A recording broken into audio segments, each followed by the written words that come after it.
Pare, saan yung lighter natin, pare? Ito? Kasi hindi.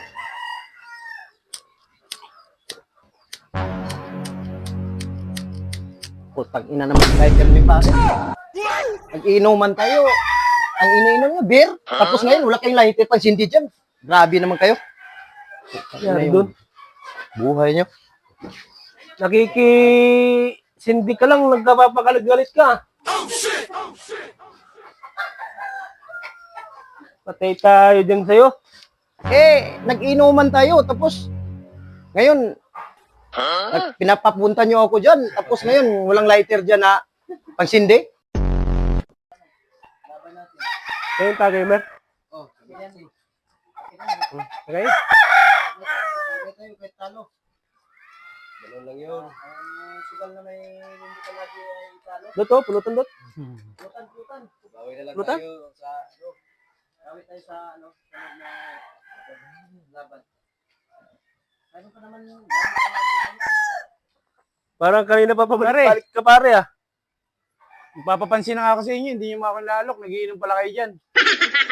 Bira na yan. Bakit? Beer pa naman yung iniinom nyo. Hindi naman namin alam na nag-iinom ka ng ano kasi kapag ka nandito ka sa harap namin, panay ang cellphone mo lang, hindi ka naman nag-iinom. Hindi man lang kayo nangangalok kahit anong iniinom nyo.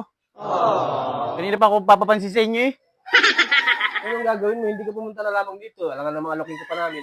Sige na, wag na. Bahala kayo dyan. Okay. Pare yung yung pag nagkarera tayo pare, hindi aabot sa akin yung kaibigan ko pare. Nakaraan. Kahit ikaw, hindi ka ubra sa akin. Kahit anong top speed mo, ilan ba yung top speed mo? 20. 20. Nakaraan eh, yabang-yabang mo na, na 120. Wala yan sa akin, pare. Naka-top speed ako, nakadapa pa. Top speed ako, nakadapa pa. Kaso? Oh my God. Tangina yan. Public road, Lupit gagawin mo talaga. yan. Para kang timawa nun, na nakadapa sa ano. Oo, Superman nga, pare. Hindi ka maniwala sa akin. Yung mga tuwid dito, sa atin, Wala yan. Grabe na yung kayabangan mo pare. Pati sa lulo mo. Pinagyayabang mo na siya nagpapalutang sa gata dun sa barko ng lulo ko. Pambihira ka. Hindi ko kaya talaga yung kayabangan mo pare. Yung mananalo sa akin, pare. Sa sobrang kayabangan mo, nagdadatingan na yung bagyo. Wala talaga tayong magagawa dyan, pare. Nadating yun eh. Ganun talaga. Ngayon, paparating na naman si Bahala bagyo. sila magdatingan. Paparating na naman si Bagyong Dante kasi sobrang hangin ng mga kwento mo sa akin. Anak ka ng pu. Anak ka ng pu.